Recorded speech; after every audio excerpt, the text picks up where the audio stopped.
9th, 3 p.m., Secretary is chairing a national workshop on fish meal. We call all the industries, stakeholders, public representatives. We appreciate this concern, and we are now looking at how to rein in these fish meal industry issues. So I fully agree that there will be a need for a uniform approach.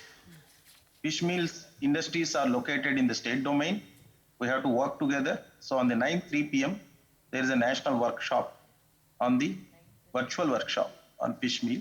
I request Mr. Gadre or Mr. will send the links to all your industry seafood association also. We have invited. All of you please join and give some guidance, and we'll find a solution. Thank you. Thank you.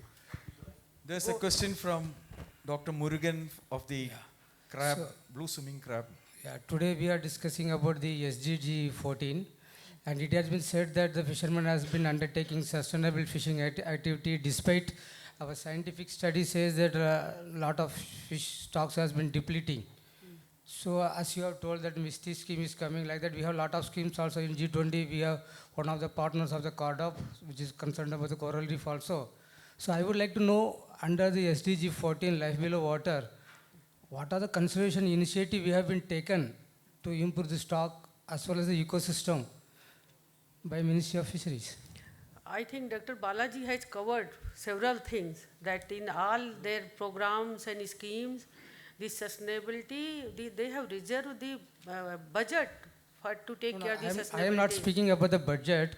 What are the initiatives taken till now to conserve? I can just Dr. help Balaji, you, yeah, ma'am. I can help you. Yeah. Sir, in the February, March of this year, we approved 671 villages, establishment of artificial reefs. If you look at Japan, 40 years ago, Japan in coastal water, their stocks got depleted. They have done established artificial reefs. In case of artificial reefs, CMFRI in Tamil Nadu has done a good job. Based on their experience, we have already sanctioned 200 crore rupees to all the state governments to establish. Incidentally, day before yesterday, I have reviewed this. By July, the states will take steps to complete, or rather, the start will be in this end of this month. By July, they do. In Kerala, there is a monsoon issue. Perhaps in Kerala, that will be completed in November in Trivandrum areas. So one key steps what we have done is, what we understood was 30 to 40% stocks in the coastal areas can enhance through artificial reefs. It's not, the ministry took the dialogue from the CMFRI, with a lot of research has been done. We also studied several models, global models. We have adapted the Japanese model. The Japan has done well 40 years ago, and we started this. If you talk about immediate replenishment, sea ranching and artificial reef is an immediate strategy we are looking at. Now, when we are looking at conservation, see, my fish stocks are around 5.3 million tons at a macro level. That is the potential yield of the ocean. I harness from 3.5 to 4 million tons. And in last 1 decade, we have been there. We didn't disproportionately increase it. Now we in the government has come out with the draft high sea fishing guidelines so that we have to diversify our larger vessels to deeper into the ocean. Perhaps we are the last country which are looking at it in this region. Many small countries are also doing high sea fishing. So, but high sea fishing, all of you are aware, it is regulated by the Regional Fisheries Management Organization. And happy to say that India has become last year a member of South Indian Ocean Fisheries Agreement, SIOFA, and also is an Indian Ocean area. IOTC we are members of. So the entire Indian Ocean, now our fishermen can go on a sustainably with the proper processes can fish. This initiative we didn't much publicize, but we have, in fact, we are members of IOTC. We have also become members of SIOFA, the South Indian Ocean also, so that we are not an IEU nation as far as that is concerned. So we have done that job. So now this already the guidelines are in the public domain. Maybe in a month's time, we'll issue these guidelines so that our fishers, traditional fishers, as well as the industrial fishers, can go and fish in the high seas. Insofar as our conservation is concerned, because you are talking of a multi-species scenario, you have to have a strategies which are different. I'm happy to say that we are now going to come up with fisheries management plans. We are in touch with CMFRI. Maybe in next few days, you will see that we'll make species-specific management plans and an area-specific management plan. And there is a consensus amongst the fishers, amongst the policymakers, as well as the entire the fish stakeholders. So we'll discuss with them again. And perhaps 2 years from now, we are looking out for an complete management plan regime for the entire fishery stocks of India. Fisheries of almost out of 200 stocks, I think 60 odd or stock, CMFRI may help me. They have already done a lot of data analysis and all that, main food stock. We have to do management plans. And the fishers and all are on the same page. Maybe within 2 years, sir, before we are bound now because of new changes happening in the world to come out with good management plan that may involve several activities. So that we are on that. And last point, I don't believe, rather we don't believe only an Inspector Raj or a policing will solve the problem. We are also looking at a point where can we engage with the fishers the way Japan has done, the way systems are there? Can we have a village or a harbor-based management model where all the fishermen come together? They'll decide on the number of vessels to be fished in any year.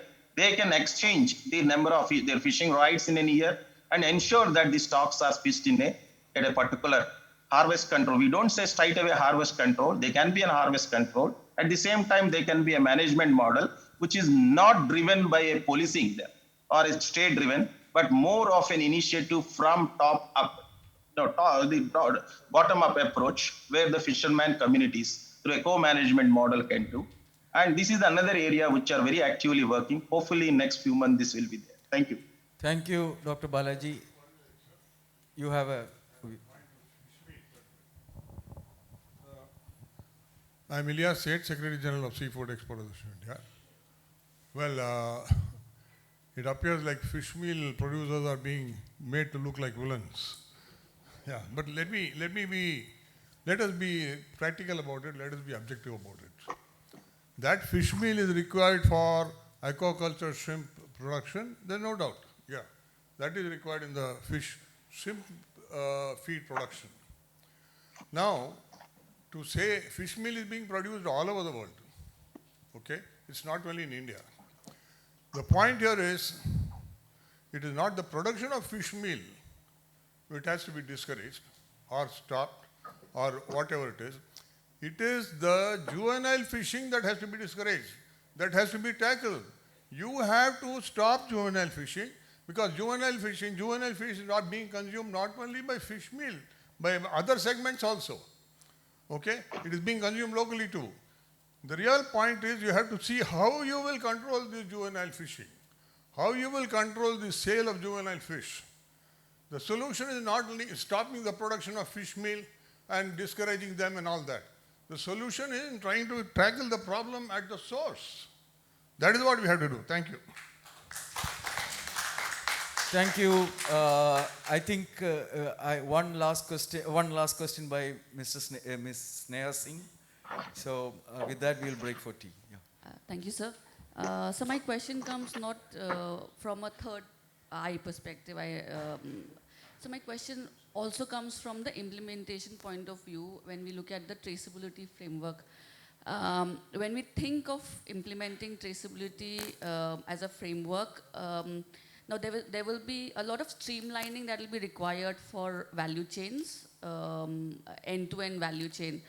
That will mean or may lead to dishauling of businesses because sometimes the catch happens in a state and the processing happens in the other part of India because of cost effectiveness. So how is that viewed and how can that be taken up in the traceability framework? Because that would involve a lot of cost, though it will lead to a better, transactional, less transactional costs or more transactional costs. How does that really impact? I don't know. Dr. Balaji, are you replying or I should reply? Madam, I just, because Sneha works with me also in the ministry, I can help her anytime. So they're also working with us. This sums up what I said. That's all I can just say in my speech. We have to align with the challenges, the traceability at the same time, fisherman interests, how we do disproportionately disrupt the systems, because systems takes time. Systems are formed over decades and centuries sometimes. So we are working on that. I can, yeah, that's a large issue which have to be addressed. Okay, Thank you. thank you, sir.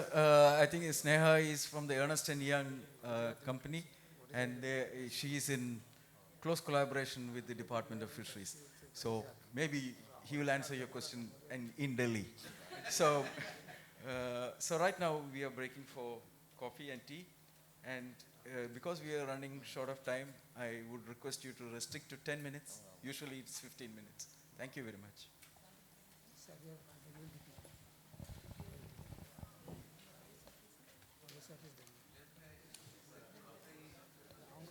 Process